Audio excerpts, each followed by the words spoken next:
10-cu fəsil. Sən gəl məni düzgün başa düş, Xəzan. Bax, bir ay yaxında xəstəxanadasan. Maşallah, xeyli yaxşılaşıbsan. Dilin, qulaqların, əllərin dirilib, doktor Kamilin təbirincə desəm. Sən hamıdan çox özün özünü qorumalısan. Öz həkimin özün olmalısın, Xəzan. Axı sən nə danışacaqsan mənə? Axı mən hər şeyi əlimin içi kimi bilirəm. Məndən ayrılandan sonra keçən bütün həyatını bilirəm. Onları indi təzədən mənə danışmaq, ürəyini yüngülləşdirmək, bir növ etiraf eləmək istəyirsən. Ancaq mən bilirəm ki, sən danışsan, istər-istəməz həyəcanlanacaqsan, əsəblərin gəriləcək, hisslər, xatirələr burulğanına düşəcəksən. Bu isə sənə hələ olmaz, Xəzan. Mən onları danışmayacam, Əsəd. Bəs nə danışacaqsan? Çəkdiyin əzab-əziyyətləri danışacaqsan, eləmi? Axı onlar da həyatının bir parçasıdır. Sənin əzabların, sənin ömür yolunun kölgəsidir, nəticəsidir. Onları da danışma. Mən onları sənin danışacağından artıq təsəvvür edirəm, Xəzan. Odur ki, lazım deyil, Xəzan. Yaxşısı budur. Sən mən deyənə qulaq as. Allah qoysa, tamam Kemal sağalarsan, səni evə apararam. Bax, evdə arın arxayın. Ürəyin istəyən qədər danışarsan. Niyə qoymursan? Dedi Xəzəngül. Və sözünün dalını gətirə bilmədi. Qəhər boğdu onu. Gözləri yaşardı. Əsəd bu an düşündü ki, o özü də qəribə olub. İllər uzunu içində, ürəyində dalbadal doğulan suallarına cavab axtarmışdı. Lakin tapa bilməmişdi. Çünki bu suallara cavab verə biləcək adama əli, səsi, ünü yetməmişdi. Əli çatanda isə Xəzəngülün danışmaq iqtidarı olmamışdı. Beləliklə bütün sorğulara cavabsız qalmışdı. Düzdür, onun marağını sahilə, anasının güzəranından oradan-buradan danışdığı şeylərlə söndürmüşdü. Üstünə su çiləmişdi. Əsədi bir qədər sakitləşdirmişdi. Lakin bütün olub keçənləri Xəzəngülün öz dilindən eşitmək necə də maraqlı idi Əsəd üçün. Buna baxmayaraq, Əsəd bu güclü istəyini boğurdu. Xəzəngülün özünün xatirinə boğurdu. Bax, görürsən, heç də danışmamış ağlayırsan, Xəzan. Danışsam ağlamaram, Əsəd. Əsəd çarəsiz qaldı. Kətrin üstündən qalxıb onun yastığını düzəltdi. Xəzəngülün dodaqlarını dili ilə yaladığını görüb, bajım şüşəsindən armudu stəkana su tökdü. Al iç, dedi. Dil dodağın quruyub. Xəzəngül nəmli gözləri ilə qəmli-qəmli gülümsündü. Sən məndən çox yaşayacaqsan, Əsəd. Niyə belə deyirsən, Xəzan? Xahiş edirəm. Belə sözləri dilinə gətirmə. Xəzəngül 2-3 qurtum sudan içib stəkanı Əsədə uzatdı. Bilirsən, elə ağzımı doldurub su istəmək istəyirdim səndən ki, sən özün verdin. Sağ ol, Əsəd. Dəyməz, Xəzan. Bax, biraz toxtadım indi. Hə, əgər çox istəyirsənsə, danış. Xəzəngül uşaq kimi sevindi. Danışım? Danışım deyirsən? Hə, danış. Ancaq göz yaşı olmasın. Ağlamaq olmasın. Sən olmaz. Xəzəngül elə bil bu sözə, icazəyə bəndimiş. Gözlərini yumdu. Ani olaraq sustu. Ona indiyəcən elə gəlirdi ki, bircə Əsədin razılığına bənddi. Hər şeyi əvvəldən axıra qədər, yerli yataqlı danışmağa qadirdi. Amma sən demə, belə deyilmiş. Bütün fikri qarışdı. Həyatının ağlı qaralı günləri gəlib yumulu gözlərinin önündə canlandı. Ancaq qatma qarışıq şəkildə. Elə halda ki, əvvəli axırı bilinmədi. Xəzəngül çaşıb qaldı. İçini acı bir his yandırdı. 20 il ərzində, nişan günündən, toy gününə dək tutmuş, xəstələndiyi günə qədər bir dənə işıqlı, fərəhli, könül açan bir xatirə tapa bilmədi. Hamısı kədər idi. Hamısı göz yaşı idi. Təhqir idi. Təəssüf, peşmançılıq idi. Əvvəllər ona elə gəlirdi ki, həyatından qalın bir kitab bağlamaq olar. Ancaq indi başa düşdü ki, heç nə olmayıb həyatında. Yaşamayıb o, insan kimi ömür sürməyib. Kiminsə sözü, təkidi ilə, könlünü, bahar çiçəyi kimi təravətli, gözəl qəlbini bir zalıma tapşırıb. O da insafsızca, bir-iki dəfə qoxulayandan sonra ayaqları altına atıb, tapdalayıb. Evə girəndə tapdalayıb, gecələr tapdalayıb, evdən çıxanda tapdalayıb. Sonra da o gül solub ətrini, təravətini itirməmiş, çıxıb gedib. Öz həyatını danışmalı olsa, birinci o zalımdan başlamalı idi. Onun adını, Xəzəngül indi anladım onu. Əsəd kimi bir insanın yanında dilə gətirmək, ən azı onu təhqir etmək olmazdımı? Xəzəngülə elə gəldi ki, Əsədin dünyada bircə nəfər də düşməni ola bilməz. Əgər varsa, o da Aşurzadə ola bilər. Çünki o təkcə Xəzəngülü yox, Əsədin özünü də bədbəxt eləmişdi. Gözlərini açıb Xəzəngül Əsədin ağ saçlarına baxa-baxa fikirləşdi ki, bu saçların belə qar olmasında o zalımın az günahı olmayıb. Yox, əsl günah elə Xəzəngülündür. Xəzəngülündür. Nə danışım? Necə danışım? Danışsam ağzımda dilim yanar. Əsəd düz deyirmiş. Danışmaq olmaz. Olmaz. Bəlkə elə Əsəd özü də eşitmək istəmir. Qanını qaraltmaq istəmir. Çətin Əsəd, deyə Xəzəngül çırpınıb nəhayət dilləndi. Danışa bilmirəm Əsəd. Əsəd sevindi. Heç lazım da deyil Xəzan. Vallah lazım deyil. Elə uşaq kimi 2 ayağına bir başmağı dirəmsən ki, danışacam. Unut geçsin olub keçənləri. Sən unuda bilirsən? Yox Xəzan. Elə deməyimə baxma. Mən də unuda bilmirəm Əsəd. İnsan öz keçmişini necə unuda bilər axı? Bu qətiyyən mümkün deyil. Düzdür Xəzan. Unutmaq olmur. Ancaq danışmamaq ki olar. Xəzəngül ah çəkib mələfəni boğazına qədər sinəsinin üstünə çəkdi. Sonra baxışlarını dolandırıb Əsədə nəzər saldı. O yorğun idi. Elə bir bütün günü daş daşımışdı. Ancaq sifətinə yazılmış əzginlik, yorğunluq gözlərindən uzaq idi. O xırda gözlər lap əvvəldəki kimi heyranlıqla Xəzəngülə, onun dən düşmüş saçlarına, əzablı bir ifadə həkk olunmuş sifətinə tamaşa eləyirdi. Bu bir ay müddətində Əsəd bircə anda Xəzəngülün yanında olanda çimir eləməmişdi. Xəzəngülü huş aparsa da, yatsa da, Əsəd elə hey ona baxmışdı. Sanki uzun illərin həsrətini canından çıxarmaq istəmişdi. Lakin 20 ilin hicranının törətdiyi daxili aclığı bu az müddətdə dəf etmək mümkün olan şeyə oxşamırdı. Xəzəngülün danışmaq həvəsi sönüb getmişdi və buna çox sevinirdi. Danışsaydı, şübhəsiz ağlayacaqdı, halı pozulacaqdı. Bu da yəqin idi ki, Əsədin də könlü pərişan olacaqdı. Amma indi Əsəd mehriban ona baxırdı. Gözlərinə, onun hər nəfəsini, hər hərəkətini yığa-yığa baxırdı. Xəzəngül düşündü ki, neçə vaxtda elə hey özü haqqında Əsədə söhbət eləmək, başına gələnləri danışmaq, onu hal etmək istəyir. İndi anladı ki, bu etiraf eləmək arzusuymuş. Əsəd isə buna qulaq asmaqdan qaçır, hər vəclə qaçır və deyir ki, mən hər şeyi bilirəm sənin haqqında. Bəs mən nə bilirəm onun barəsində? Heç nə, heç nə. Bu barədə nədənsə indiyəcən düşünməmişəm. Niyə axı? Vaxtım olmayıb, imkanım olmayıb. Yox, qorxmuşam. Soruşmasam da bilirəm ki, onun həyatı da bir həyat olmayıb. Sahilə deyir təkdir, evində arvad uşaq yoxdur. Sənin şəklini stolunun üstünə qoyub. Yəni evlənməyib. Bəlkə evlənib ayrılıb. Yazıq Əsəd. Səni mən bədbəxt eləmişəm, deyə Xəzəngül yerində çevrikdi. Sağ əlini başının altına qoyub, mən danışa bilmədim Əsəd, dedi. Heç olmasa sən danış. Görüm günün güzaranın necə keçib Əsəd. Mən təsəvvür eləyirəm Əsəd. Niyə susursan? Nə deyim Xəzan? Həsrətlə keçən ömür deyil Xəzan. Kimlə evləndin Əsəd? Xəzəngül özü də bilmədən soruşdu. Əsəd nə üçünsə mənalı qımışdı. Ah çəkdi. O bu sualı elə vermişdi ki, güya Əsədin evlənməyi ona qəti aydın idi. Sadəcə kiminlə ailə qurduğunu bilmək istəyirdi. Əsəd onu qınamırdı. Çoxları kimi Xəzəngülün özü də görünür, ağlına sığışdırmırdı ki, könlü bir dəfə qırılan, il çoxu daşa dəyən Əsəd daha heç kəsə könül aça bilməyib. Nişan taxıb toy eləməyib. Ev eşik, arvad uşaq sahibi olmayıb.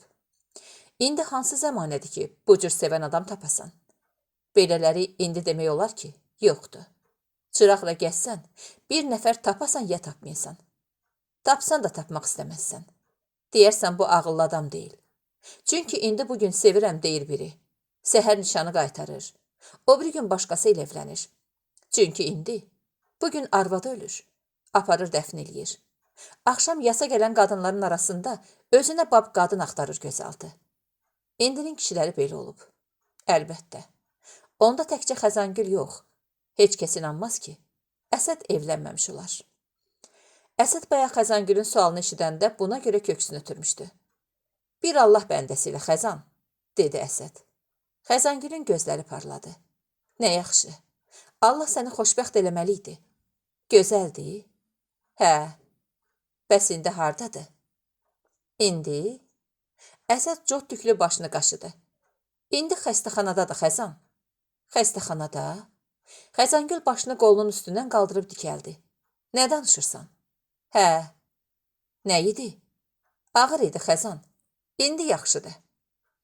Bəs sən onu orada, xəstəxanada qoyub, Xəzəngülün səsi titrədi. Sözünü bitirə bilmədi. Deməsəydi də, fikri aydın idi. Onu xəstəxanada qoyub neçə aydır gecə-gündüz mənim yanımda sərgərdarsan. Bu hiss boğazını tıxadı. Gözləri alacalandı. Gör məni nə qədər sevilmiş bu ilahi. Öl yerə gir Xəzəngül. Həyəcanlanma Xəzan. Gündüzlər sənin yanında oluram. Axşamlar onun yanına gedirəm. Xəzəngül biraz sakitləşdi. Bəs oğuldan uşaqdan nəyin var Əsəd? Bir qızım var Xəzan. Allah saxlasın, Allah saxlasın. Adını nə qoyumsan Əsəd? Adını? Əsəd ani sükutdan sonra cavab verdi. Adını Sahilə qoymuşam Xəzan. Xəzəngülün qulağı gürüldadı. Nə? Sahilə.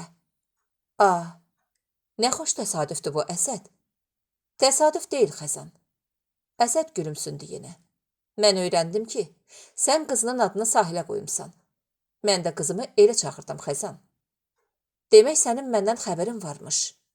Bəs niyə gəlmirdin? Bəs niyə səsini çıxarmırdın Əsəd? Niyə özünü göstərmirdin Əsəd? Gəlsəydin, görsəydin, bəlkə bu hala düşməzdi Əsəd. Nə bilim. Bəs onun adı nədir? Əsəd fikirli halda. O kimdir? Deyə soruşdu. Arvadının adını deyirəm. Arvadımın? Hə də, arvadımın. Əsəd kəkələdi. Adı Xəzəngüldür, Xəzan. Nə? Nə dedin? Xəzəngül qalxıb oturdu. Xəzəngüldür adı. Nə danışırsan Əsəd? O demək olar ki, qışqıra-qışqıra dedi bu sözləri. Elə şey olmaz Əsəd. Olar Xəzan, olar. Mənim bir Xəzəngülüm var. Bütün ömrüm boyu bir Xəzəngülüm olub, Xəzan. O da sənsən. Ay Allahım, ay Tanrım, sənə qurban olum. Çılğınlıqla söylədi Xəzəngül. Və heç özü də bilmədi, çarpayıdan nə zaman yerə düşdü. 5 il torpağa dəyməyən ayaqlarını döşəməyə qoyub, səndirləmədən şax, qollarını geniş açaraq, onun bu qeyri-adi sıçrayışından səksənib ayağa durmuş Əsədin boynunu qucaqladı. Üzündən, gözündən, saçlarından öpməyə başladı. Öpmürdü, duz kimi yalayırdı və nəfəsi tıncıxa-tıncıxa. Sənə qurban olum, ay mənim Allahım, ay mənim Tanrım, deyirdi. Əsəd onun çiyinlərindən bərk-bərk yapışmışdı. Yıxılacağından qorxurdu. Əsəd heç bilmirdi onun ayağa qalxmağını belə sevinir, yaxud öz əzizini qolları arasında, nəfəs-nəfəsə gördüyündən belə şaddı. Xəzəngül qollarını çəkdi Əsədin boynundan. O yana dur Əsəd, dedi. Əsəd çaşqın halda onun çiyinlərini buraxıb geri çəkildi. Biraz da o yana Əsəd. Bu nədir? Məni qovlayır nədir? Yoxsa başına hava gəldi? Deyə düşünürkən Xəzəngül bir də yalvarıcı səslə. Qurban olum, biraz da o yana dur. Dedikdə Əsəd onun məqsədini başa düşdü. Və çılğınlıqla deyilmiş bu sözlərin təsiri altında mütü bir uşaq kimi lap qarşı divarın dibinə çəkildi. Elə bu zaman Xəzəngül durduğu yerdən quş kimi qopub qollarını geniş açaraq Əsədə sarı yeridi. Hərəkətlərində, addımlarında bir qətiyyət vardı. Qorxu ürkü hissindən uzaq idi Xəzəngül. 2-3 addımlıq yolu gəlib ona çatanacan Əsəd ürəyini yedi. Özünü saxlaya bilməyib, o da qolları havada ona sarı əyildi. Və sarmaşdılar. Əsəd onu öpə-öpə belindən yapışdı. Ayağını yerdən üzüb fırladı.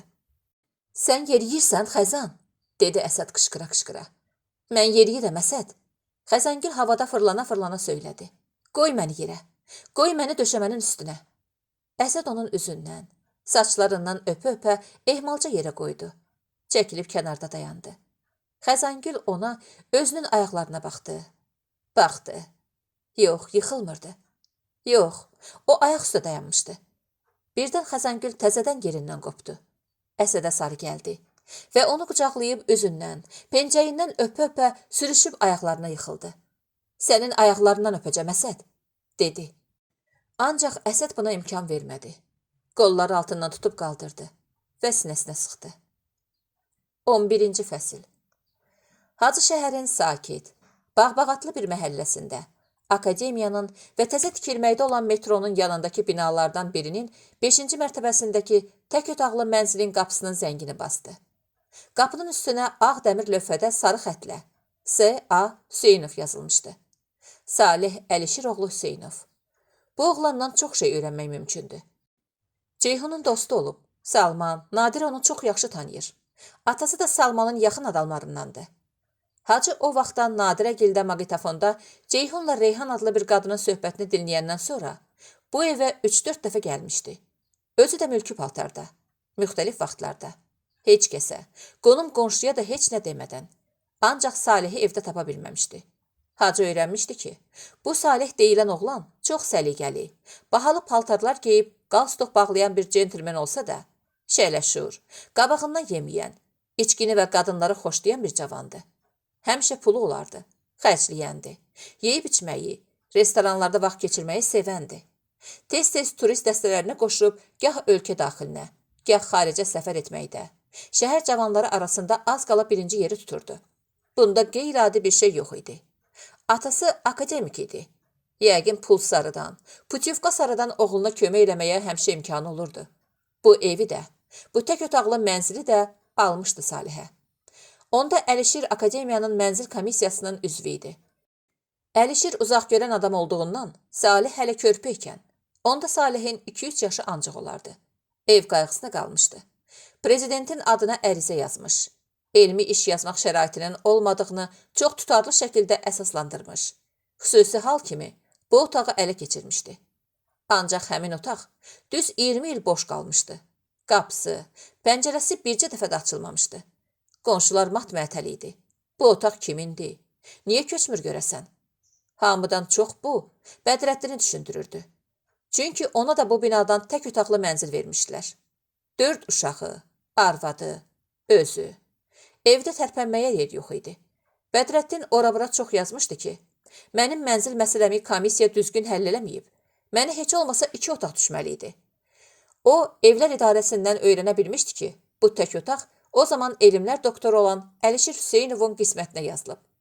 Və Bədrəddin ərizələrinin birində onun da adını çəkmişdi. Kommunist qəzeti redaksiyasının müxbirinin faktları dərindən öyrənib, akademiyanın mənzil komissiyasının bölgü zamanı düzgün hərəkət etmədiyini, bir sıra qanunsuzluqlara yol verdiyini yazdığı məqaləsində Əlişirin də adı çəkilmişdi. Əlişir onda şüvərək, səliqəli geyinən, gözlərinə qızılı sağanaqlı eynək taxan, elə indi də o eynəyi taxır. Bir alim idi. Moskvadan təzə gəlmişdi.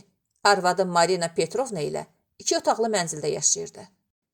Onda, o məqalə çıxan zaman, Bədrəddin Əlişir Qafuroviç ilə rastlaşanda o eynəyinin altından qəzəblə Bədrəddinə baxmış. Görərsən, sənin partbiletini aldırmasam, onda mən heç Əlişir Qafuroviç deyiləm, demişdi.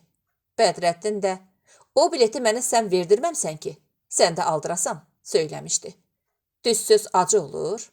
Sən alimsən, sən kommunistsən. Sənin vicdanın necə qəbul edir ki, mənim uşaqlarım çarpayının altında, kresloda yatsın. Sənsə bir otağın ağzına qıfıl vurub saxlayasan ki, sənin oğlun, inşallah, böyüyəndə evsiz qalmasın. Bunu sənin vicdanın necə qəbul edir, yoldaş alim? Danışanda ağzına çullu dovşan sığışmır. Etikadan, moraldan danışırsan. Tribunadan ağzın köpüylənə prinsipallıqdan danışırsan. Deyirəm, o otaq onsuz da boş qalıb. İnsan nəfəsinə həsrət çəkir. Hələlik mənim şəraitim düzələnə qədər açarı ver, müvəqqəti istifadə eləyək. Oğlum böyüyəndə, sənə mənzil lazım olanda boşaldaram, vallah boşaldaram. Deyirsən yox, bu qeyri-qanuni olar. Qanun gözləyən oğlan. Bəs qamarlayanda heç qanun yadına düşmədi. İndi mənə gələndə qeyri-qanuni oldu. Özün də deyirsən, biz yoldaşıq, biz həmkarıq. Budur sənin yoldaşlığın. Bu söz-söhbətlər əlbəttə söz-söhbət olaraq qalmışdı. Nə Əlişir Qafuroviç Bədrəddinin partiya biletini aldırmışdı, Nə ona öz oğlunun otağının açarını vermişdi, nə də Bədrəddinin vəziyyəti yaxşılaşmışdı. O 15 il həmin boş otağın yanında yanıb yaxla-yaxla, həsrətlə baxa-baxa yaşadıktan sonra öz puluna telestudiyanın böyründə tikdirdiyi 4 otaqlı kooperativ mənzilə köçmüşdü. Onda da hələ bu otaq boş idi. Çünki hələ Salih qızın eyləkli atasının himayəsi altında böyüməkdə idi. Marina Petrovna Əlişir Qafiroviçdən ayrılıb, oğlunu da onun yanına qoyub Moskvaya, ata-anasının yanına qayıtmış və orada təzədən bir uzaq səfərlər kapitanına ərə getmişdi. Əlişir 6 il Salihlə bir damın altında tək yaşayıb, olmazın əziyyətlər çəkəndən sonra subaylığın daşını atmış, öz şöbəsində işləyən Mərcan xanımla evlənmişdi. Heç bir il keçməmiş, Mərcanla Salih arasında necə deyərlər, ailəvi konflikt düşmüş. Bu zaman universitetin 1-ci kursunda oxuyan oğlan atasının gözündə birdən-birə böyümüş. Daha maşallah, yekə kişisən. O sənin evin eşiyin, bax, bu da açarın. Get yaşa oğul, demişdi. Ondan sonra Salihin asudə, arxayın, məsuliyyətsiz günləri başlamışdı. Bu tək otaq sanki boş, səs-küyə, danışığa, musiqiyə həsrət qaldığı günlərin də kimdənsə acığına çıxmışdı. Məhəllənin ən hayharaylı, gəlgetli, qonaq-qaralı bir mənzilinə dönmüşdü. Tələbə yoldaşları, bir-birindən qəşəng, cavan qızlar, qadınlar ayaq açmışdı bu evə. Salih bu həyətə gec gəlmişdi deyə heç kəsi tanımırdı. Kimsə ilə əlaqə saxlamırdı və elə bilirdi ki, heç kəs də onu tanımır. Halbuki həyət adamlarının çoxu onun kim olduğunu, kimin oğlu olduğunu yaxşı bilirdi. Salih qapını açan kimi Hacını tanıdı. Bu Ceyhunun yas yerindəki adam idi. Mülki paltarda olsa da, bilirdi ki, o orqan işçisidir. Kimisə məhkəməsində müstəntiq kimi görmüşdü onu, tanımışdı. Ona görə bacardığı qədər özünü təmkinli, sakit, hər cür təşvişdən uzaq kimi aparmağa çalışmışdı. Və çadırın böyründə cızhacızla qaynayan samavarın yanında çay süzən Samirə yavaşca pıçıldamışdı. Orada, Salmanın qabağında əyləşən orta boylu, yaraşıqlı, boz kostyum geymiş kişi var ha. Bax o, milisdir. Ceyhunun qatilini axtarır. Yox ha. Ömründə məktəbdən, kitabdan, rənglərdən və fırçadan başqa hələ çox şeydən xəbəri olmayan, qadınlarla da təzə-təzə maraqlanmağa başlamışdı. Samir bir uşaq sadəlövliyi ilə təəccübünü gizləyə bilməmişdi. Ceyhunun qatilini məyər burada axtarmaq lazımdır? O indi Allah bilir haralarda səksəkə ilə yaşayır. Milis belədir Samir. Hər yerə başını soxmalıdır. Öyrənməli, göz qoymalıdır. Bayaqdan fikir verirəm. O bir-bir yasa gələn adamların üzünə baxır. Nəysə oxumağa çalışır. Yaxşı da eləyir. Qoy axtarsın. Tapılmalıdır Ceyhunun qatili. Onun qanı yerdə qalmamalıdır. Tapsam, mən özüm onun canını alaram. Deyə Salih sağ qaşını yuxarı qaldırıb Samirə gizlicə fikir verdi. Və yadına düşdü ki, Samir Ceyhunu çox istəyirdi. Yaxın idilər. Çox yaxın idilər. Salih onlara sonradan qoşulmuşdu. Və Salih o bədbəxt hadisə üz verəndən bəri Samirin üzünün bircə dəfə də gülmədiyini, gözlərinin hey yol çəkdiyini çox görmüşdü. Ancaq buna adi bir şey kimi baxmışdı. Dost itkisinin göynərtisi kimi baxmışdı. İndi isə Samirin sözlərində bir qəzəb də oxunurdu. Və qəzəb hardasa Salihi üşüdürdü. Canındakı üşütməni gizləməyə çalışaraq, Samirin armudu stəkanlara süzdüyü çayı güllü siniyə yığıb məclis aparmışdı. Salih gedəndən sonra Samir marağını boğa bilməyib, boş stəkanları yığmaq bəhanəsi ilə çadıra girmiş. Salmanla üzbəüzə əyləşən kişiyə ötəri diqqət yetirmişdi. Doğrudan da o çox narahat görünürdü. Gələnlərə, gedənlərə xüsusi maraqla fikir verirdi. Salihin milis adlandırdığı kişi hətta iki daşın arasında quş baxışı ilə Samirə də baxmağa fürsət tapmışdı. Salih ağzındakı tikəni diri-diri udub, sizə kim lazımdır? Deyə udquna-udquna soruşduqda Hacı mülayim bir səslə, sən Salih deyilsən? Deyə xəbər aldı. Bəli, sənin yanına gəlmişəm. Salih çaşqın halda geri çəkildi. Buyurun. Hacı təmiz şotqalanmış və par-par parıldayan ayaqqabılarını pol əskisinə silib içəri keçdi. Salih qapını onun arxasınca çəkib bağladı. Hacı dar, mavi rəngli dəhlizdən otağa və qapısı açıq mətbəxə nəzər saldı. Mətbəx stolunun üstündə qab-qaşıq, araq şüşəsi vardı. Kimsə gözə görünmürdü. Tək idi Salih. Keçin əyləşin. Salih sol əli ilə otağa göstərdi. Hacı otağa daxil oldu. Salih isə mətbəxə keçdi. Divardan əl ilə toxunmuş, Zərif güllü bir xalça asılmışdı. Naxışlarından Hacı o dəqiqə təyin elədi ki, bu Çin xalısıdır. Özü də qədimdir və ən azı 150-200 ilin yadigarıdır. Xalı asılan divarın dibində üzərinə boş örtük salınmış divan qoyulmuşdu. Ortalıqda stol, 3-4 stul, divanın yuxarı tərəfində 2 kreslo, arasında alçaq jurnal stolu və onun da üstündə bir maqnitofon vardı. Maqnitofon küncə qoyulmuşdu. Qarşı divara söykənmiş servantın içi isə cürbəcür xrustal stəkanlarla, piyalələrlə, servislərlə dolu idi. Çarpayı isə aşağı tərəfdə idi. Səliqə səhmana söz ola bilməzdi. Hacı otağı nəzərdən keçirib oturmağa macal tapmamış, Salih əlində Marlboro siqaretinin qutusu və üstündə çılpaq qız şəkli olan alışqan içəri gəldi. Onları stolun qırağına qoyub divanda əyləşdi. Qıçını qıçının üstünə aşıraraq arxayınca oturdu. Niyə ayaq üstə durmusunuz? Əyləşin, xahiş edirəm, dedi və sınayıcı baxışlarla Hacıya baxdı. Hacı əlindəki dəri qovluğu stolun üstünə atıb oturdu və gülümsünərək, yox, maşallah, pis yaşamırsan, söylədi. İndi şükür, kim pis yaşayır ki, mən də pis yaşayayım. Bir də mən akademik maaşı alıram. Necə yəni akademik maaşı? Paxan akademikliyinə ayda 350 manat alır və üstündən bir qəpi götürmədən mənə verir, deyə Salih qımışdı. Hacının qalın, pırpız qaşları yuxarı dartıldı. Pis pul deyil. Bəs təqaüdü almırsan? Təqaüdü neynirəm? Onların 40-50 manatına qalmışam. Deyirəm, qoy imkanı olmayanlara versinlər. Alicənablıq eləyirsən, Salih. Hacının səsində yüngül bir istehza duyulurdu. Ancaq Salih özünü o yerə qoymadı. Salihin gözləri qızarmışdı. Araq Hacını uzaqdan vururdu və hiss eləyirdi ki, siqaretin oduna calayan Salih tüstü, təmbəki qoxusu ilə içdiyini gizləmək istəyir. Arağın iyini örtbasdır eləməyə çalışır. Bağışlayın, mən kiminlə söhbət eləyirəm? Görürəm, siz məni tanıyırsınız. Amma mən sizi... Mən özümü təqdim eləməyi unutdum. Mən müstəntiqəm. Mayor Hacı Əliyev. Salih yarıya qədər yanmış siqaretinə dərin bir qullab vurub, tüstünü havaya üfürəndən sonra. Müstəntiq, deyə təəccüblə xəbər aldı. Ancaq özü də hiss elədi ki, bu təəccübü çox süni çıxdı. Hacı da bunu tutdu və yəqin etdi ki, Salih onu tanıyır. Salih bayaqdan ürəyində qəribə bir qorxu keçirirdi. Bu gəlişdən yaxşı heç nə gözləmirdi. Lakin maraqlı idi ki, indi o nə deyəcək, nə soruşacaq? Görəsən, nə bilir Hacı? Bu suallar daxili suallar idi və hələlik heç birinə cavab vermək mümkün deyildi. Deməli müstəntiq. Çox yaxşı. Mənə dair qulluğunuz, yoldaş mayor. Mən Ceyhunun işini aparıram, Salih. İndi başa düşdüm. Salih təzə siqaret yandırdı. Fikrə getdi. Mənim yanıma niyə gəlib? Bəlkə, deyə fikrindən keçirtdi və öz-özünə qəti bir əmr verdi. Ehtiyatlı ol, Salih. Bu boş-boşuna gəlməz bura. Soyuqqanlı ol, Salih. Yoxsa körləyə bilərsən işləri.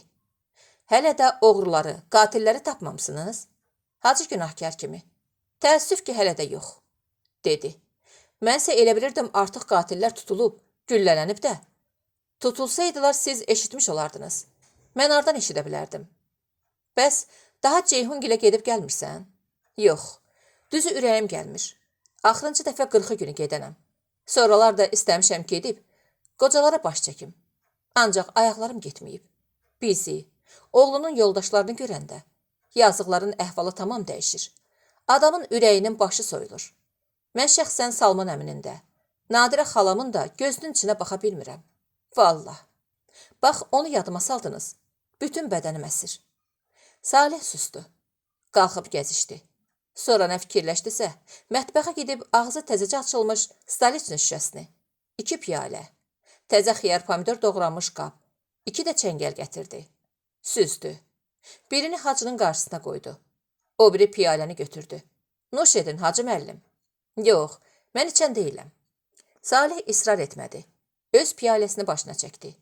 Üz gözünü turşutmadı da. Elə bil su içirdi. Acı araq yox. Handan-hana çəngəllə bir xiyar qıçası atdı ağzına və xırıltı ilə yeyib, yazıq Ceyhunun adı gələndə, bütün ovqatım təlx olur, dedi. Və yenə siqaret yandırıb, yəni heç iznə də düşməmisiniz qatillərin, deyə soruşdu. Düşmüşük. Hacı soyuqqanlıqla söylədi. Salihin ürəyi əsdi. Düşmüsünüz?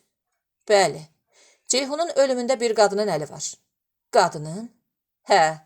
Sənə təəccüblü gəlir? Salih qadın söhbətini eşidəndə azca toxtadı. Demək məndən heç nə bilmir. Mayorun sualı müqabilində o çiyinlərini çəkməklə kifayətləndi.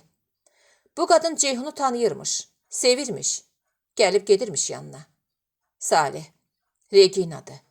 Reginadan şübhələnirlər, deyə tələsik qərar çıxartdı ürəyində. Regina ələ keçsə, heç nə, işin üstü açılacaq. Bəs nədən bilirsiniz ki, qadın əli var bu işdə? Görən olub, tanıyan var o qadını? Yox, məsələ belədir ki, Nadirənin evindən aparılan şeylər içində çox manşırlı, yadda qalan bir parça da olub, Yapon parçası. İndi həmin qadın o parçanı tikdirib, arın arxayın bu şəhərdə gəzir özü üçün. Parça söhbəti ortaya gələndə Salih lap arxayınlaşdı. Çünki o evdən çıxanda Ceyhunu vurandan sonra tələsik gedərkən pal-paltar adına heç nə götürməmişdi. Şkafı, çamadanları töküb töküşdürəndə gözünə deyəsən qırmızı parça dəyməmişdi də. Kim bilir, bəlkə də varmış. Həyəcanlı olduğundan görməyib. Ola bilərdi. Yox, Regina deyil. Bəs niyə o qadını tutub soruşmursunuz ki, bu parça sənin üçün hardandır? Bir yoldaş görüb o qadını.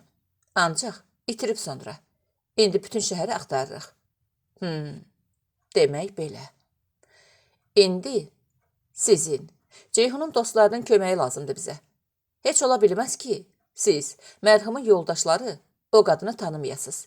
Heç olmasa görmüş olarsınız.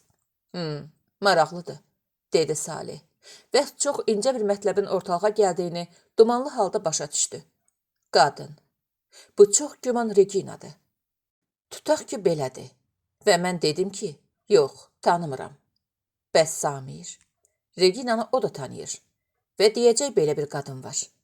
Əgər Samir sadəcə şübhələnsə ki, bu işdə Reginanın əli var, mütləq satacaq. Reginanı üzə çıxartdılar, heç nə. Samirlə görəsən danışıb? Danışa bilməz. Samir yoxdur burada, Leningraddadır. Amma bunların əlində oraya gedib Samirdən soruşmaq nə çətin işdir ki? Yox, meydan daralır. Qırmızı paltar. Axı mən verməmişəm ona bu qırmızı paltarı. Verdiyim pulları da rəngli televizora xərclədi. Yəni o parça çox bahalı parçadır. Reginanın onu almağa gücü çatmaz. Yox, bu Regina deyil. Bəs onda kimdir? Bəlkə məndən sonra doğrudan da evə oğrular gəlib. Nə bilmək olar. Çox maraqlıdır, deyə Salih ani olaraq beynində parlayıb sönən fikrini, dəhşətli fikrin təsiri altında öz aləmində izi azdırmağa qərarlaşdırdı. Ceyhun və qadın. Mənim heç ağlım kəsmir, yoldaş Moyur. Ceyhun ana uşağı idi. Ağzından süd iyi gəlirdi hələ yazığın. Həm də qız kimi utancaq idi. Yox, bu variant ağlıma batmır mənim. Mən şəxsən Ceyhunu tanıyan elə bir qadın görməmişəm. Tanımıram da. Ceyhun özü də bir söz deməyib mənə. Olsaydı, deyərdi. Deyirsiniz, Ceyhun gilə gəlib gedirmiş o qadın? Hə. Onda Nadirə xala görməmiş olmaz. Təəssüf ki, görməyib. Heç ağlına da gəlmirmiş. Onda Salih səksəkə içində soruşdu. Onda yəqin qonum-qonşulardan kimsə görüb, eləmi? Yox, onlardan da kimsə görməyib. Bəs onda Salihin içini maraq, özü də qorxu qarışıq bir maraq yandırdı. Hacının danışıqlarından, şübhələrindən Salih hiss eləyirdi ki, mayor ondan şübhələnmir. Sadəcə özünün dediyi kimi, kömək üçün, məsələləri aydınlaşdırmaq üçün gəlib yanına. Sən özünü çox pis aparırsan, Salih, deyə ürəyində kənar adama söyləyirmiş kimi özünə təpindi. Şübhələnə bilər. Ona görə vermək istədiyi sualı yarımçıq kəsib, yenə öz fərziyyəsini doğrultmağa çalışdı. Çünki hacıya məlum olan kartlardan onun xəbəri yox idi. Nə lent yazsından, nə o qadının adının Reyhan olduğunu mayorun bildiyindən hali değildi Salih. Və yaxşı ki, hacı bu məsələləri açıb demirdi ona. Salman, Nadirə bu uşaqları, Salihi, Samiri, onların valideynlərini o qədər tərifləmişdi ki, mayor ağlına da gətirmək istəmirdi ki, bayaqdan əsl qatillə üz-üzə oturub danışır. Salihdə hiss elədiyi çaşqınlığı, həyəcanı da o pis yerə yozmurdu. Bir dost, taytuş, Yoldaş itkisindən doğan hal hesab eləyirdi. Və bu dəhşət idi. Nə kimi pis nəticələr, bədbəxtliklər gizlənirdi bunun altında. Hələ Hacıya məlum deyildi. Hacı sadəcə düşünürdü ki, Salih yaxşı yoldaşı olub Ceyhunun. Onun ölümündən sarsılıb, hələ də özünə gəlməyib. Xarakterdi Salih. Özü də yaşından çox bilir. Hacı belə düşünərkən Salih deyirdi. Tutaq mənə deməyib kimisə sevdiyini. Bəs Samirə? Ona mütləq deyərdi. Amma ona da deməyib. Çünki Samirə demiş olsaydı, o da mənə söylərdi. Yox, mənə elə gəlir ki, Ceyhunu oğrular öldürüblər. Bu son amnistdən sonra şəhərdə bir neçə belə hadisə olub. Hamı danışır. Siz də eşitmiş olarsınız. Məncə qatili amnistə düşüb həbsxanalardan çıxanların arasında axtarmaq lazımdır. Çıxıblar. Pul yox, yemək içmək yox. Yəqin də eşidiblər ki, Qurbanzadələrin hər ikisi alimdir. Kalan alırlar. Özlərini toxuyublar. Ceyhun da yəqin müqavimət göstərib vurublar. Qadın məsələsi olsaydı, evdən heç nə aparmazdılar. Halbuki əllərinə nə keçib aparıblar. Mən əvvəlcə çitçülə apardıqlarını eşitməmişdim. İndi deyirsiniz pal-paltar, parça-purça da aparıblar. Bu ancaq oğru işidir. Həmin o qadın ki deyirsiniz, o parçanı onlardan alıb dəyər dəyməzinə. Hacı Salihin sözlərinə qulaq asırdı, məntiqinə, mühakimələrinə fikir verirdi. Ancaq əslində bu dəqiqə o Salihlə özünün bu yaşda olduğu çağları göz qabağına gətirib müqayisə eləyirdi. Hacı bu yaşda kətdə idi. Atası müharibədən qayıtmamışdı deyə evin, o boyda ailənin, 6 uşaq vardı Hacıdan başqa. Dərdlərini tək çiyinlərində daşıyan anasına həyən olurdu, əl tuturdu. Malqarıya baxmaq, tövləni təmizləmək, ot pəncər biçmək kimi işlər onun boynunda idi. Dərslər qurtaran kimi də bütün yay tətilini kolxozda işlərdi. Min bir qayğısı vardı. 10-cunu bitirib anası ilə özündən kiçik bacı qardaşları ilə xudafizləşib Bakıya oxumağa gələndə cibində 30 manat pulu vardı. İnstituta girə bilmədi. Mədənə fəhlə düzəldi. 90 manat pul alırdı. Hər ay anasına 30 manat pul göndərirdi. Yarı ac, yarı tox dolanırdı. 3 il sonra ali məktəbə girənə qədər belə yaşamışdı Hacı. Elə tələbəlik illərdə fərəhsiz keçmişdi. Amma buna bax, deyə o Salih barədə düşünürdü. Gör özündən necə razıdır. Niyə də olmasın? Akademik oğludur. Evi eşiyi. Özü demişkən, akademik maaşı. Heç bir çətinlik görməyib. Hazırın naziri olub. Bunlar heç nəyin qədrini bilməzlər. Demək belə, dedi Hacı fikirli-fikirli. Demək sən mənə kömək eləmək istəmirsən, Salih. Vallah, bir şey bilsəydim, deyərdim. Ceyhun mənim ən yaxın dostum idi. Mən onun ölümünə atasından, anasından az yanmıram. Yoldaşlarımdan Hacı ayağa qalxdı. O gedəndən sonra Salih dalbadal 2 piyalə araq içdi və divanda oturub dərin fikrə getdi. İşlər şuluqdur Salih, dedi öz-özünə. 12-ci fəsil. Şər qarışan vaxt idi. Zərli pərdələri kənara çəkilmiş pəncərədən içəri qərib axşam qaranlığı axıb dolurdu. Otaq sükut içində mürgü vururdu. Elə sakitlik idi ki, sanki 4 otaqlı bu mənzildə heç kəs yox idi. Nurəddin yumşaq kresloda yarı uzanmış halda oturub, qıçlarını xalça üstə uzatmışdı və nəfəsliyi açıq pəncərədən şöyle baxa-baxa fikirləşirdi ki, görəsən arvad uşaq hardadır? Samirdən səsləmir yox idi. Mürşidin evdə olub-olmadığı çox vaxt hiss edilmədiyindən o təyin edə bilmirdi ki, oğlu buradadır ya yox. Ürəyi sıxılırdı. İri, kobud əli ilə ürəyinin üstünü ovxalayırdı. Ancaq küt ağrı azalmırdı. Təngi nəfəsli keçib getmirdi. İşığı yandırmaq lazım idi. Ancaq Nurəddin qalxıb qapı ağzındakı düyməyə barmağını uzatmağa ərinirdi. İşdən gələndən sonra elə kresloda bir saatacan çimir eləmişdi. İdarədə başını beynini yorub şişirtmiş gərginlik biraz azalmışdı. Telefon zəngləri, ayrı-ayrı adamlarla söhbətlər, gah qanqaraldan, gah fərəh bəxş eləyən qayğılar hər gün bu və ya digər şəkildə təkrar olunduğundan bezdirici, usandırıcı görünürdü Nurəddinə. Ancaq son vaxtlar deyəsən buna adət eləmişdi. Bunlar olmayanda, xüsusən şənbə və bazar günləri darıxırdı. Səbəbini çox düşünüb tapmışdı. Evdə hakimiyyət yox idi. Özünü çox zabitəli, hökümlü adam saysa da, bu kiçik ailə artıq onun idarəsi altından çıxmışdı. Böyük oğlu arvad uşaq sahibi olandan sonra Demək olar ki, ayağını ata mülkündən çəkmişdi. Hərdən bir zəng eləməklə kifayətlənərdi. Samirə onun narahat, çılğın rəftarına uzun illər dözə-dözə artıq biganələşmişdi. Nurəddinin xoş sözünün də, qəzəbinin də onun üçün heç bir təsiri və əhəmiyyəti yox idi. Bazar, dükan, biş-düş idi Samirənin işi. Xörəyi yaxşı çıxanda, duzu tamı yerində olanda sevinirdi. Təzə, yağlı ət, ölüşkənməmiş göy-göyərti, içi puç olmamış turpalanda xoşhal olurdu. Ərinin kitabının, məqaləsinin, əsərinin çıxmasının elə bir zərrəcə ona dəxli yox idi.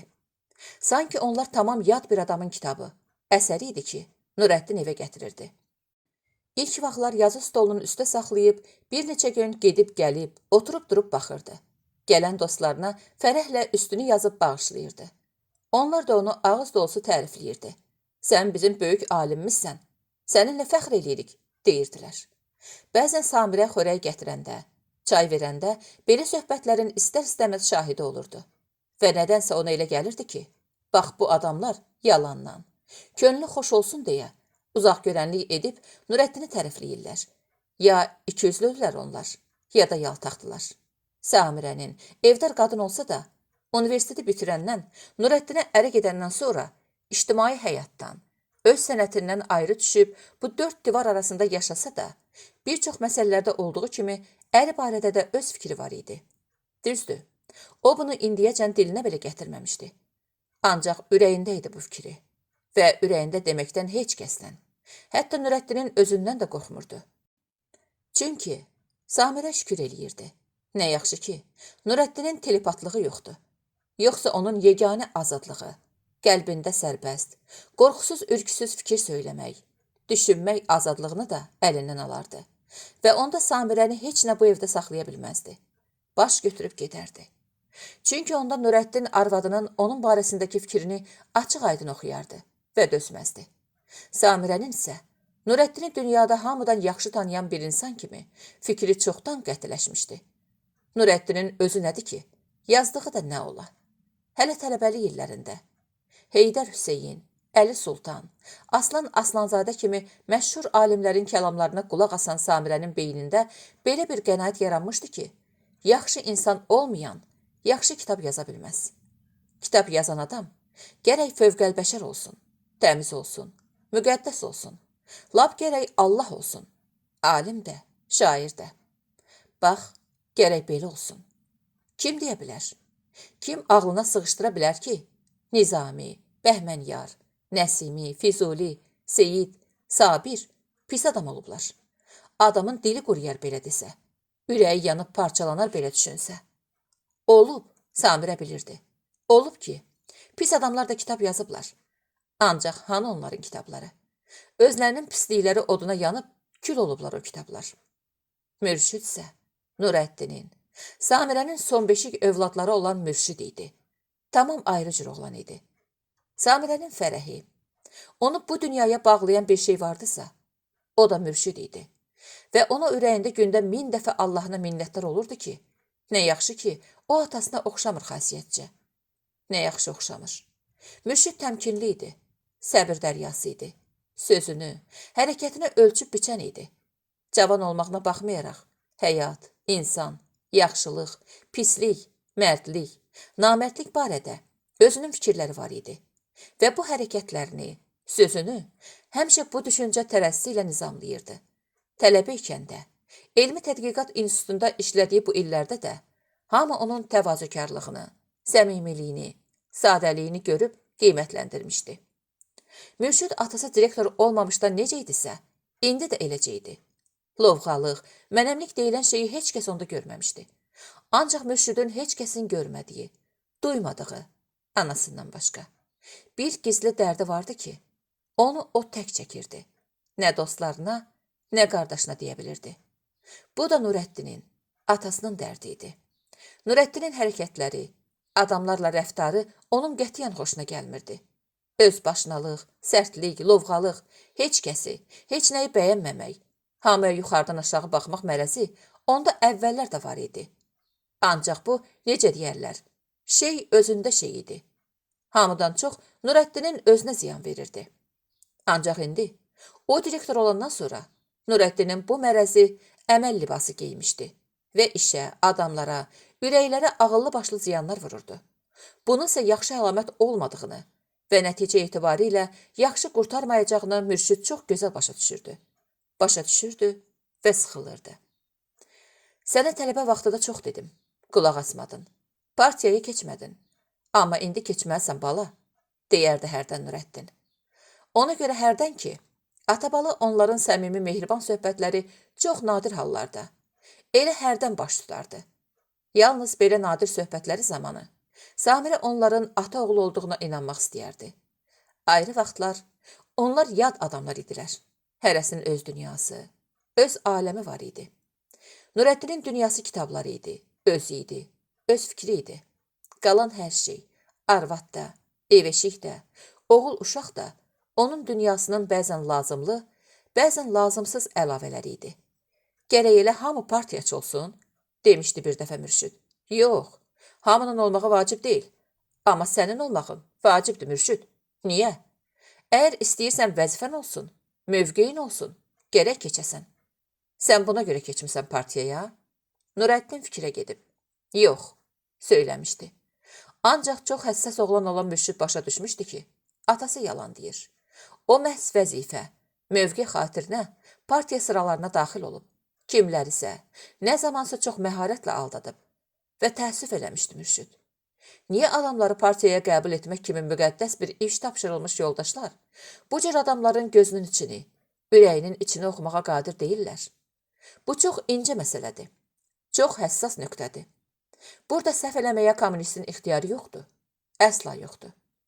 İnsanın ürəyi, vicdanı kommunist ürəyi, kommunist vicdanı olsun gərək. Partiyaçı olmayan o qədər vəzifəli, yüksək mövqeyli adamlarımız, qəhrəmanlarımız, qabaqcılarımız var ki, demişdi Mürşid. Və iniş il, hələ Nurəddin direktor təyin edilməmişdən qabaq, partiya sıralarına qəbul olunmuşdu. Bilirdi ki, boynuna böyük məsuliyyət götürüb. Ona görə hər şeydən əvvəl öz elmi işini yazmaq, çap etdirmək məsələsini ön plana çəkmişdi. Gecəni gündüzə qatıb çalışırdı. Kitabxanalardan çıxmırdı. Bundan əlavə, onun İnstitut Partiya Təşkilatının üzvü kimi dilinə hələlik gətirə bilmədiyi bir qayğısı da vardı. Partkom Nadirə xanım bir direktor kimi Nurəddinin işindən narazı idi. Bir neçə ay əvvəl onların arasında ciddi söhbət olmuşdu. Və bunu bütün kollektiv bilirdi. Əgər sabah, birisi gün Nadirə xanım bu məsələni partiya iclasında qaldırarsa, o biri kommunist yoldaşları bilmir. Amma özünün çox ağır vəziyyətdə qalacağını Mürşid indidən görürdü. Və bu onu çox həyəcanlandırırdı. Nəysə, bu sabahın işi idi. Və hələ sabaha da çox vardı. Nurəddin beləcə evdəki əskərləri üzərində bir-bir hakimiyyətini itirmişdi. Ancaq idarədə isə onun hökmü rəvan idi. Bir sözü iki olmurdu. Nə deyirdi, nə düşünürdü, həyata keçirilirdi. Elmi şura üzvlərinin çoxu öz adamları idi. Çoxu ona görə deyirdi ki, adamları indi tanımaq çox çətindir. Üzdə bəli deyirlər. Arxada səs vermə zamanı bir də görürsən direktorun hə dediyi əsəri ya alimi pozanlar da olur. Kimdir bu bir-iki adam? Tapa bilmirdi. Mavini Sultan Sultanov onun üçün hələ yaxşı idi. İndiyəcən bir sözünün, qərarının əleyhinə getməmişdi. Şöbə müdürləri də həmçinin. Bircə Nadirədən başqa. Nurəddin fikrində tutmuşdu ki, iltifat tez müdafiə eləsəydi, Nadirəni çıxarıb yerinə iltifatı qoymaq olardı. Nə olar cavan olanda? İndi cavanları irəli çəkmək siyasəti ortaya çıxıb. Yaxşı siyasətdir. Bundan istifadə edib Nadirənin başını yemək olar. Bax, buna görə Nurəddin idarəni çox sevirdi. Evindən çox sevirdi. O hardasa özünü bir şahmatçıya bənzədirdi. Evdəkilər, arvadı, oğlu onun bütün xodlarını bilirdi. Deyə Nurəddin üçün onlar maraqsız tərəf, müqabil idilər. Amma institutda o yaxşı şahmat oynayırdı. Çünki tərəf müqabili olan adamlar çox idi, müxtəlif idi. Və qəribə idi ki, böyük əksəriyyəti də böyük həvəslə onu açıq-aşkar uduzmaq istəyirdi. Bu isə Nurəddinə sonsuz bir ləzzət verirdi. Ayağının altında torpaq yox idi. Ayağının altında bütün dövrələmə dəhlizlər boyu, otaqlarda parket döşəmələr var idi. Ancaq o, bu divarlar, institut divarları arasında özünü torpaq üstəki kimi güclü və qüdrətli hiss eləyirdi. Buradan çıxan kimi bu güc, bu qüdrət azalırdı, yaman azalırdı. Nurəddin ürəyini ovxalaya-ovxalaya gözlərini nəfəslikdən yıxdı. Otaq artıq qaranlıqlaşmışdı. O üzünü aralıq qapıya tutub, Asultanın qızı, deyə səsləndi. Hay verən olmadığına görə bu dəfə biraz da ucadan. Həmişə öz adıyla yox, atasının adıyla çağırdığı arvadını harayladı. Samirə mətbəxdə imiş. Qapı ağzında göründü. Hardasan az? Burdayam, mətbəxdə idim, kitab oxuyurdum, deyə Samirə işığı yandırdı. Otaq çıraqban oldu. Nurəddinin bayaqdan qaranlığa öyrəşmiş gözləri qamaşdı. Əcəb, mən burada ölürəm, sən orada kitab oxuyursan. Nə olub yenə? Samirə irəli yeridi. Ərinin sifətinə diqqətlə baxdı. Haran ağrıyır? O zəhrimardan bir dənə ver. Dilimin altına qoyum. Nurəddin bütün dərmanlara zəhrimar deyərdi. Samirə ərinin o zəhrimar sözünün böyrünə əlavə elədiyi sözlərdən məhz hansı dərmanı istədiyini müəyyən edər və ondan verərdi. Servantın siyirməsini çəkdi. Bir dənə ağ tabletk uzatdı. Nurəddinə tərəf. Nurəddin tənbəl-tənbəl dərmanı alıb dilinin altına qoydu. Nurəddinin rəngi Samirənin heç xoşuna gəlmirdi. Qaralıb boğulmuşdu. Nurəddin direktor olandan sonra tez-tez əsəbi halda evə gələrdi. Bəzən yuxusunda da o direktor kimi işlərdi. Kimisə danlardı, kimisə söyərdi.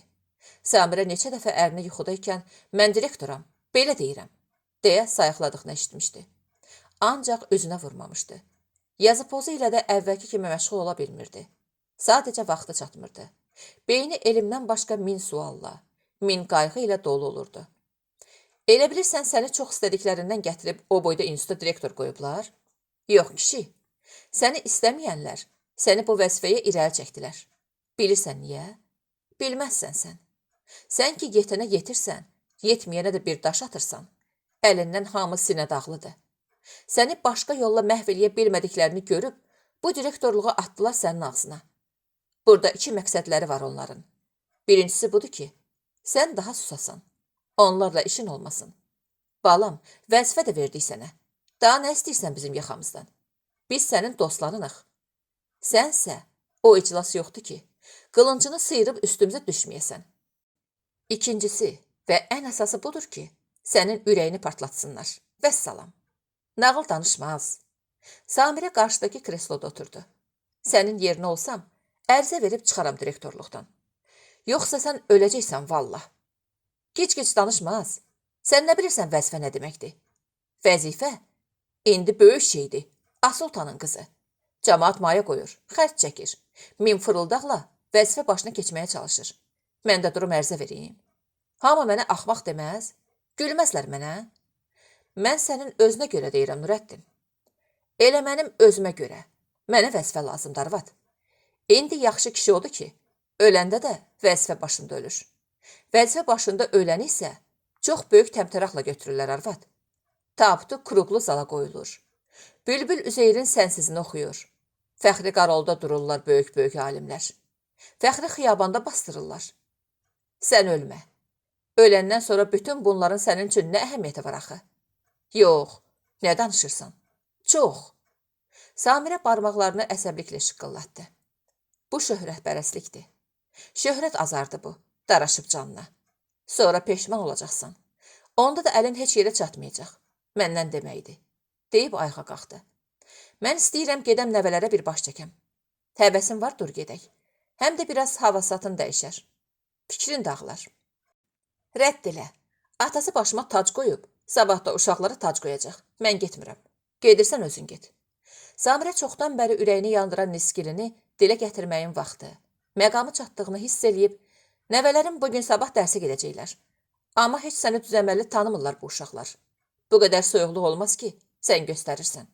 Öz nəvələrindir də, dedi və az qala doluxsundu. Rədd elə. Əlini havada yellədi Nurəddin. Mən bu sözləri heç bilmirəm sənə niyə deyirəm. Sən öz uşaqlarını nə vaxt sevmişdin ki, indi onların balalarını da sevə biləsən. Sən ümumiyyətlə dünyada ancaq özünü istəmsən. Vəssalam. Nurəddin nə isə deməyə çalışdı. Ancaq dilinin altında əriyib kiçilmiş dərman boğazına düşdüyündən çeçiyib sustu. Samirə o biri otağa keçdi. Və biraz sonra çöl qapının şıqqıltı ilə örtülməyindən Nurəddin başa düşdü ki, Samirə getdi. Axmaq arvad. Xalqın arvadları qabağa düşüb, ərlərinə vəzifə, məqam düzəldir.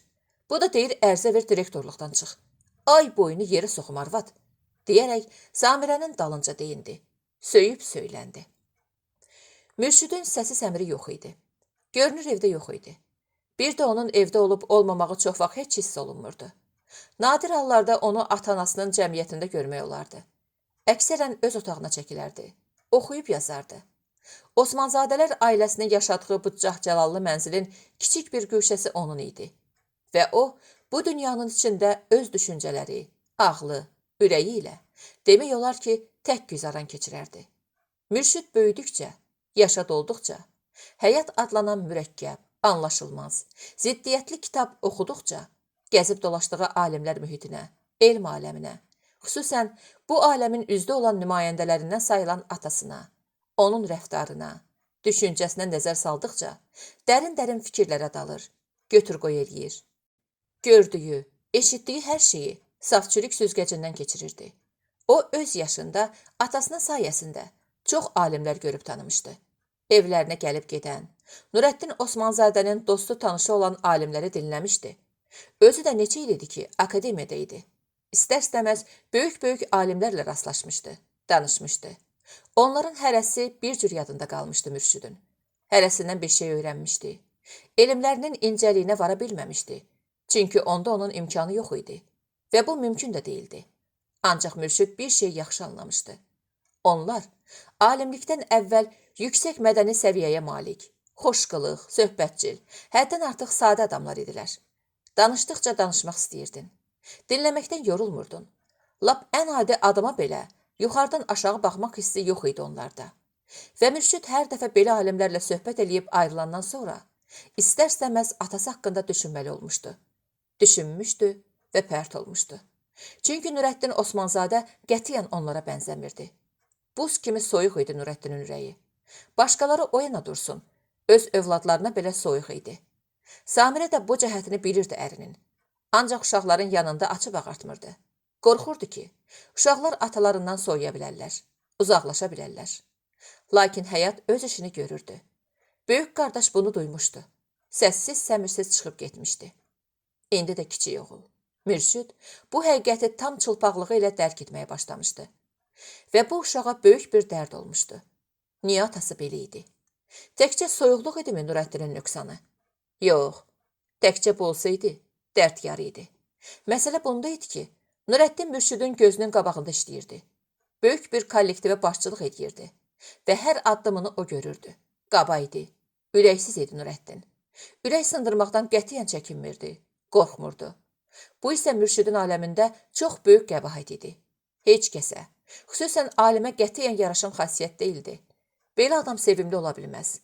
Belə adam izzət, ehtiram sahibi ola bilməz.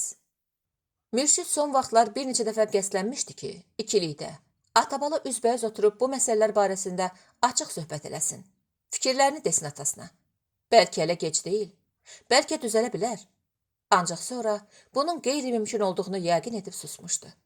Çünki Nurəddin onu hələ də ağzından süd iyi gələn uşaq sayırdı. Başlayan kimi ağzının üstündən vuracaqdı. Sən nə hesab edirsən məni, deyəcəkdi. Sən hələ uşaqsan, yaxşısı budur, get əsərini yaz, müdafiə elə. Boş-boş şeylər haqqında düşünmə. Mənim sənin məsləhətinə ehtiyacım yoxdur. Heç bəlkə belə də deməyəcəkdi. Qısaca, əlini havada yelləyib rədd elə, söyləyəcəkdi. Və Mürşidin sözünü yarımçıq kəsəcəkdi. Mürşidin demək istədikləri ürəyində qalacaqdı. Ona görə oğlan çox götür-qoydan, ölçüb biçməkdən sonra atasına məktub yazmaq fikrinə düşmüşdü. Bu fikrin qəribəliyinə ürəyində özü də gülmüşdü. Bir damın altında yaşayasan, ata-oğul qabaq qənşir oturub dərdləşə bilməyəsən. Bunun özü böyük dərd deyildimi? Eşidən bilən buna necə baxardı? Bütün bu suallara baxmayaraq, Mürşid nəhayət keçən həftə öz otağına çəkilib atasına uzun bir məktub yazmışdı.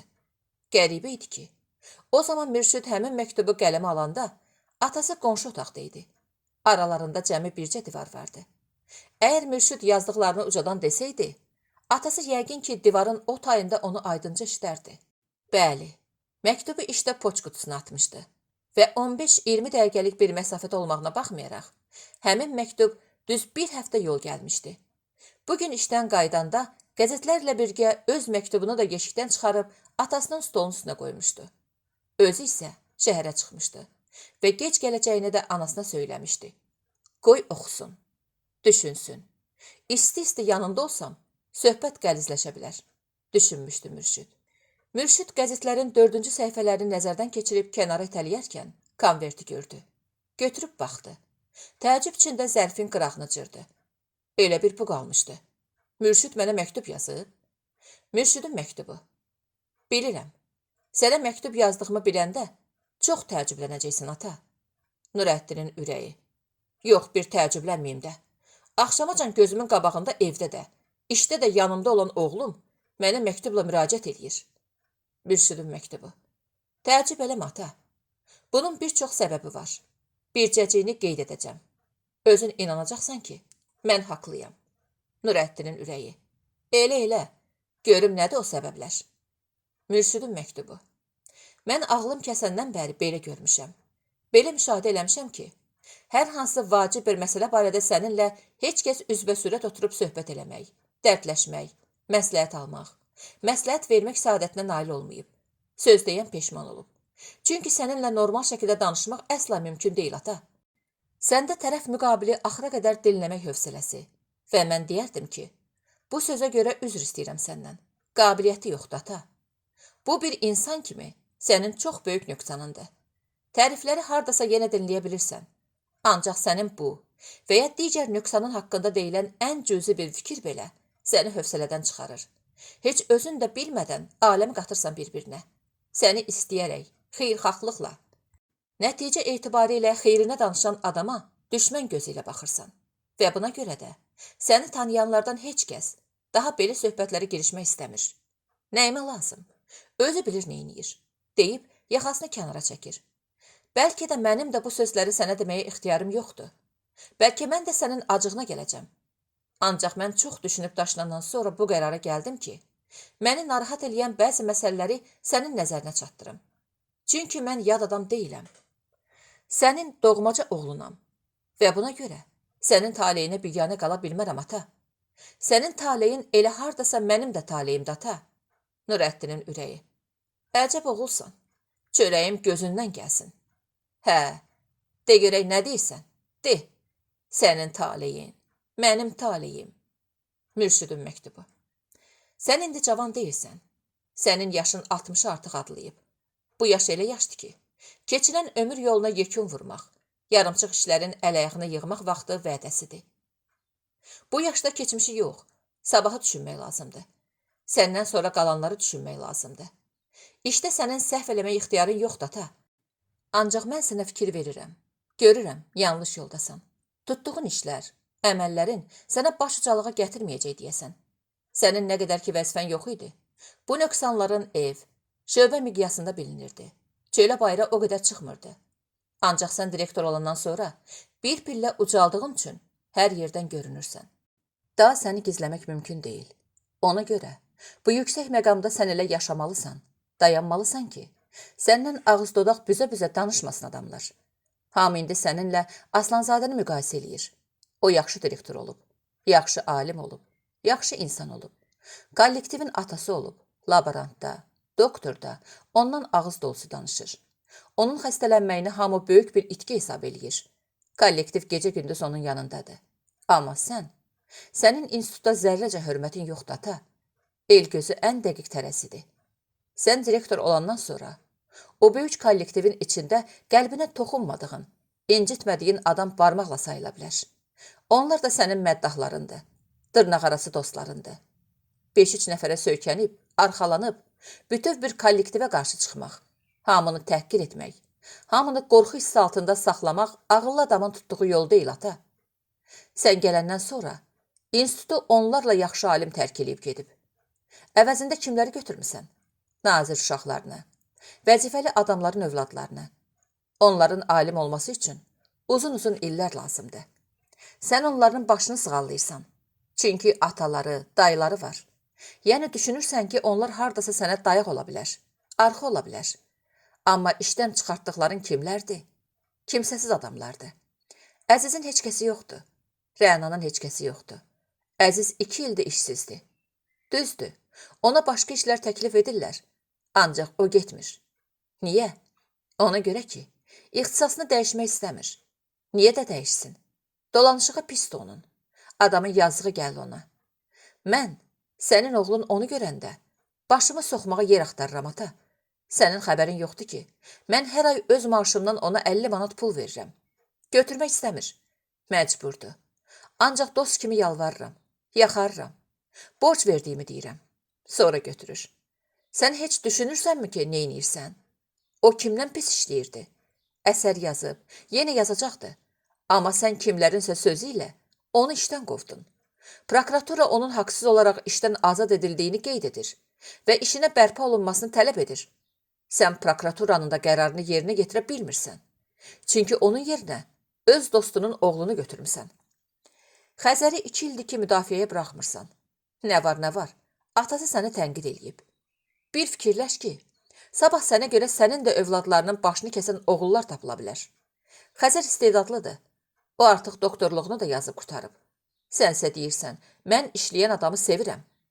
Belə çıxır bu yaxşıdır ata. Sən bir kadrı da, böyük gələcəyi olan bir kadrı da beləcə itirirsən. Sən artıq heç nə yaza bilmirsən. Özünü tərcümə sahəsinə vermirsən. Yaza bilməyəndə, qələmi yerə qoymaq özü də bir kişilikdir. Sənsə, onun bunun ürəyinin, beyninin, yuxusuz gecələrinin məhsulu olan yazıların üstünə heç bir vicdan əzabı çəkmədən öz imzanı qoyursan. Sən iltifatla əsər yazmısan. Qəzetdə ikinizin imzası ilə məqalə çıxmışdı. Özü də birinci sənin adın idi. Sənin adın, şöhrətin, iltifat kimi şöhrətpərəst adama lazımdır. Amma o, sənin nəyinə lazımdır? Sənin sahən deyil. Hə, düşünürsən ki, tək qoy hamı sənin ensiklopedik alim olduğunu söyləsin. Hə, bunun sabahını düşün ata. Sonra, cəmaat səninlə şərifə məsələsini müzakirə edir. Bu yaşda özünü bədnam eləməyimi istəyirsən? Qov getsin onu. Ondan alim olan deyil. Amma qova bilməzsən. Çünki atası böyük bir nazirliyin məsul işçisidir. Qorxursan ondan. Nurəddinin ürəyi. Ay küçük, sən bunları hardan bilirsən? Mürşidin məktubu. Mən hər şeyi bilirəm ata. Cəmaat danışır. Sən gec-tez bədnam olacaqsan. Mənim borcum idi sənə deyim bunları. Nurəddin qalxıb gəzindi. Mürşidin otağının qapısını təliyib açdı. Yox idi. Dilxor siqaret yandırdı. Var-gəl eləməyə başladı. Düşmən ocaq başındaymış. Bu vaxt Mürşid gəldi. O qapı ağzında tərs-tərs oğlunu süzdü. Və qəzəbindən özünü saxlaya bilməyib, o nədir yazımsan axmaq, dedi. Mürşid atasına qorxu içində nəzər yetirib dinmədi. Yəni deyirsən, indi mən də sənə məktubla cavab vereyim? Dilin yoxdur? Məktubdur da. Belə məsləhət bilmişəm. Qələt eləmişsən, belə məsləhət bilmişsən. Elə bu sözləri eşitməmək üçün məktub yazmışdım ata, deyib öz otağına keçdi və qapını ardınca örtdü. Nurəddin yerindəcə donub qaldı. Bakı, 1985-1989